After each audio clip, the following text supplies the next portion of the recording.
Salmon bricks after dark, yeah, we bout to spark. Season 2 recap, big brother ready to embark. Yo, it's Sam in the booth, you know I came to play. Crypto cash flowing, but it's BB all day. Runner up from season 1, I got that fire.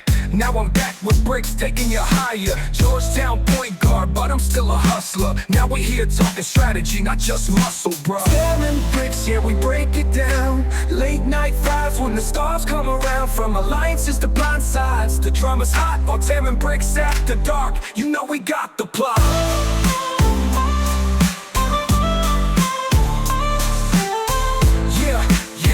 Yo, we got the plot. I'm Robert Brick, 6'9" on the grind. Clone of Bobby B, but I got my own mind. Survivor jury, now it's BB season 2. Playing hard in the dark, now I'm podcasting with you. It's all strategy, alliances, and moves. And when it comes to Big Brother, we got the groove. Salmon bricks, here we break it down. Late night vibes when the stars come around. From alliances to blind sides, the drama's hot on Salmon bricks after dark. You know we got the plot.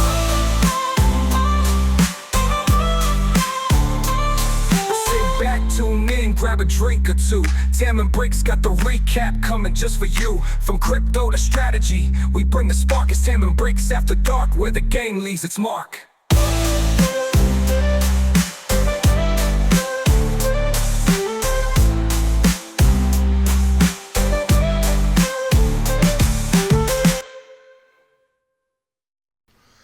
And welcome back to Tam and Bricks After Dark. This is your host, Tamir Al-Thor.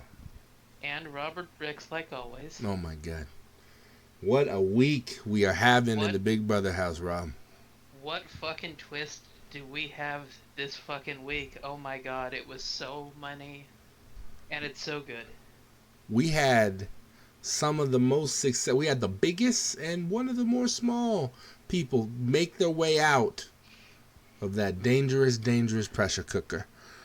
Could you have made it 13 plus hours in that room? I mean, I kind of feel like I might have been able to, just having to survive on that island. Yeah. The fact that we had extreme conditions all the time, we might have been able to make it happen, but I'm impressed that Daisy was able to hold on for that long. It was intense. Daisy did not look like at any point she was the favorite to make it through, but she had the luck on her side, kept rolling, kept handling business. The flies came out. She wasn't deterred. The snakes were revealed. She wasn't deterred. The heavy metal played nonstop. She didn't shake.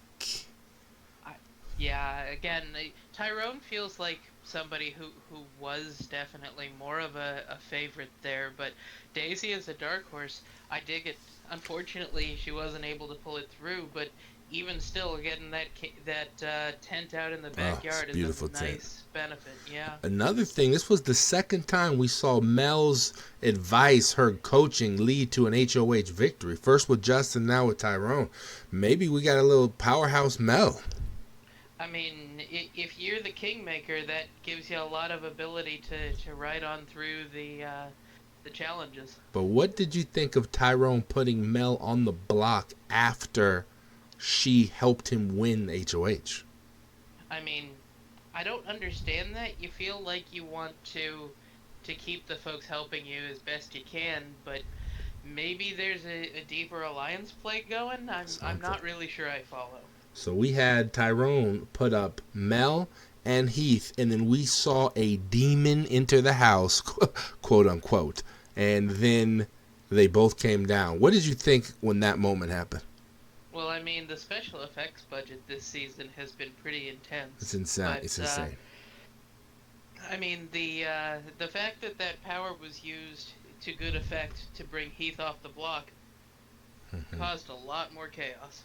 So then Tyrone has to put up Darius and Moira, and putting up Darius in particular really messes up Daisy because she had planned to put up Darius and Sean, and she had to scramble with the demon staring her down and Indigo barely holding it back, and put up her estranged partner, Justin, and that might have ramifications for later in the game. I mean, Justin has already been very twitchy, very fast to make accusations, and I think that even floating that there is dangerous. The second big twist of the week was 2 veto competitions, and of our 13 house guests, 12 played, all but Heath. Ugh. So interesting. Yeah, I mean, it was pretty funny that the only one who didn't play was Heath at that point. Who needed it the most to win that veto. Yeah, right. We had probably one of the more interesting challenges trying to get through that ice. And we had Dutch and we had Jordan, I believe, secure themselves 2 vetoes. And both were used, taking down Justin. Dutch took down Justin, and Jordan took down Moira. And the 2 people who were put up next was Mel and Heath, right back on the block, but against different people, sitting next to different people this time. Right. Sean and Heath went. That was the first elimination, right. And that was 12-0. And that number is definitely something that they fully expected. Cough, cough, not at all. What an interesting thing. What do you think about these extra vote dynamics? Because it was very interesting. In the first vote, we should have had 10, and we had 12. And in the second vote, we should have had 9, and we had 8. So what are you thinking about this? I mean, I think it's great. It's just really hard to figure out from the inside. You have to be paying a lot of attention to who's got votes. I think some of the players have been doing a good job of putting it together. Dutch in particular seems to have a good grasp on who's still kicking around out there. It was insane. Tyrone mapped it out without knowing, because he's just guessing, literally to the person. There was only 2 people he had wrong, and he had assigned them the other person. But of the 12 first votes, he had 10 of them perfect, and just 1, he had Jasmine's vote and Jasmine and Sean's vote flipped. It was nuts. There's some players who've been doing a good job of keeping their fingers on the pulse, which is always good to see. I like good strategic play. So Jordan made a Hail Mary play, gathering the votes up and getting Darius kicked out over Mel, keeping Mel in the house. She wants to keep that power up, and it looks like she's making some progress healing things with her mom. I mean, if you can make it work, it's a lot. I just wonder what that's going to do to, like, the Alliance of the Red Fox, because Moira seemed quite fond of Darius, and we'll see if that will have blowback later too. We'll see. And the last twist of the week, we had a battle back challenge with a power metal ballad leading it in, and our first 4 evicted house guests coming to war. That battle back challenge ended after 5 obstacles in a draw, and the 2 people, Darius and Heath, who ended with the draw, had a battle back over those 5 obstacles again, and it came down to the last obstacle, winner take all, and Heath managed to clutch up. Were you excited to see Heath make it back in the house? I think he's probably the most divisive answer for sure. The fact that he went out 12-0 means that he doesn't have a lot of support in there, especially in that pairing, but it will be interesting to see the chaos that he's able to wreak in the house, especially with the fact that there was the hint of some extra power coming back too. Yeah, we heard about that was he would be entering the house back through that hidden room of advantages. So if he gets to pick something, depending on what he picks, it could be really powerful for him, or it could be an absolute dud.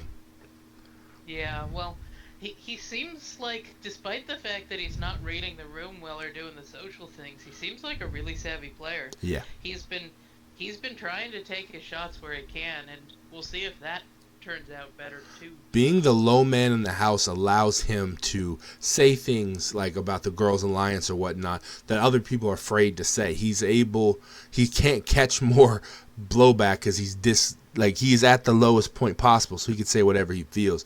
Unfortunately, he doesn't seem to be that informed, so he knows some things, but if he has better connections, he could really blow people's games up. Yeah, we'll have to see how that progresses in the weeks to come. All right, so that's going to be the end of this episode. We got to come back and see who wins this next HOH. Tamir out. Peace. Peace.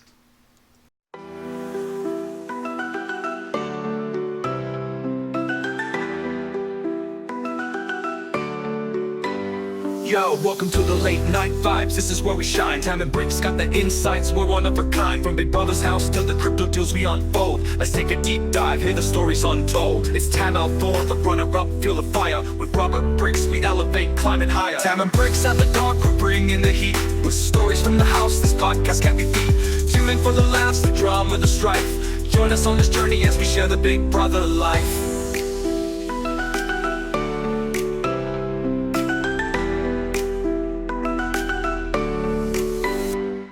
Big Brother S2, secrets we gonna reveal. From strategies to alliances, it's also real. Bricks brings the high 6'9" in the game. Survivor in his past, but he's back with new fame. In the dark, we'll shine, dissecting every twist. Get ready for the drama you don't wanna miss. Tam and Bricks at the dark, we're bringing the heat. With stories from the house, this podcast can't be beat. Tune in for the laughs, the drama, the strife. Join us on this journey as we share the Big Brother life. Tam and Bricks at the dark, we're bringing the heat. With stories from the house, this podcast can't be beat. Tune in for the laughs, the drama, the strife. Join us on this journey as we share the Big Brother life.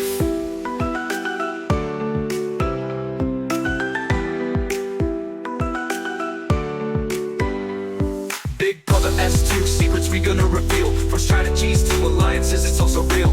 Bricks brings the height 6'9" in the game. Survivor in his past, but he's back with new fame. In the dark, we'll shine, dissecting every twist. Get ready for the drama you don't wanna miss. Tam and Bricks at the dark, we're bringing the heat. With stories from the house, this podcast can't be beat. Tune in for the laughs, the drama, the strife. Join us on this journey as we share the Big Brother life. So lock in your seats, it's time for the show. With